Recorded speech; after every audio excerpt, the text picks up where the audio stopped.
జీవితమంటే కల కాదు, అది కవులు రచించే కథ కాదు. కనుమరుగైనది సిరి కాదు, అది మనదని తలచుట సరికాదు.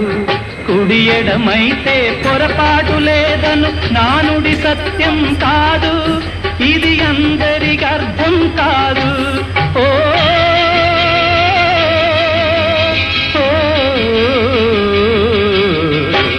వేగు చుక్క మొలిచింది, వేకువ పొడ చూపింది, తూరుపు తెల్లవారక ముందే కాలం మాటేసింది, నా కళ్ళను కాటేసింది.